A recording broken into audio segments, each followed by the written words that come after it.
You searched how to buy shares of Hancock Whitney Corp, a regional bank serving commercial and consumer clients primarily in the Gulf South, listed on NASDAQ under the ticker HWC. This video is for educational purposes and does not constitute financial advice. To buy HWC, you need a brokerage account, and I will use eToro as an example to show the process. After signing up, you typically must verify your account with an identity document and add funds before you can place a trade. Use the platform search box and type the ticker HWC to find Hancock Whitney Corp. Make sure you select the NASDAQ listing so you open the correct stock page.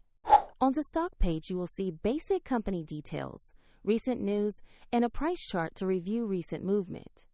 Confirm the company name and the NASDAQ ticker to ensure this is the correct Hancock Whitney Corp listing.